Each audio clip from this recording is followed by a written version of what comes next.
Hello friends, మన స్టోర్కి అయితే ఆసూస్ ల్యాప్టాప్ అయితే నో పవర్ కండిషన్తో అయితే కస్టమర్ తీసుకొచ్చాడు. ఈ ల్యాప్టాప్ అయితే టెక్నీషియన్ తీసుకొని ప్రాబ్లం అయితే ఫైండ్ అవుట్ చేశారు.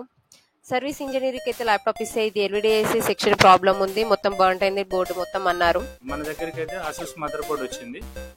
దాని బోర్డు ఏంటంటే ఎస్బి సెక్షన్ ఒకటి షార్ట్ ఉంది, అదొకటి క్లియర్ అయిపోయింది.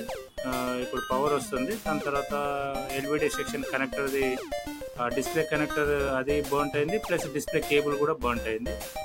అవి రెండు కూడా మనము డిస్ప్లే కేబుల్ మార్చాము, కనెక్టర్ కూడా న్యూ కనెక్టర్ వేసాము. వర్క్ అయితే డన్. దాని తర్వాత టెక్నీషియన్ ఫిక్స్ చేయడానికి పంపిస్తున్నాము. ఓకే ఫ్రెండ్స్, ఫైనల్ గా అయితే డిస్ప్లే అయితే మనకి ఓకే అయింది. ఇది అసెంబుల్ కావడానికి వేరే టెక్నీషియన్ దగ్గరికి వెళ్ళిపోతుంది. ఓకే, అది కూడా మీరు చూసుకోవచ్చు. నెక్స్ట్ ఏంటంటే మీ దగ్గర కూడా ల్యాప్టాప్ ప్రాబ్లం ఏదైనా కానీ ప్రతి ఒక్క ప్రాబ్లం అయితే రిష్టాలో సాల్వ్ చేస్తారు. మళ్ళీ ఇంకొకటి ఏంటంటే ఏ ఐసీ మార్చినా ఏం చేంజ్ చేసినా కూడా లైవ్ రిపేర్ చూసుకోవచ్చు కస్టమర్. మళ్ళీ కస్టమర్ ఇచ్చే ముందే మనకి ప్రతి ఒక్క పార్ట్ పైన సిగ్నేచర్ చేసే ఇస్తారు. సో మీకు ల్యాప్టాప్ ప్రాబ్లం ఉంటే కనుక రిష్టాన్ కన్సల్ట్ అవ్వండి. చీప్ అండ్ బెస్ట్ ప్రైస్ లో చేస్తారు. అట్లాగే ఫ్రెండ్లీ సర్వీస్ ఉంటుంది. జస్ట్ 3 hours లోనే మీ ముందు ఉంటుంది.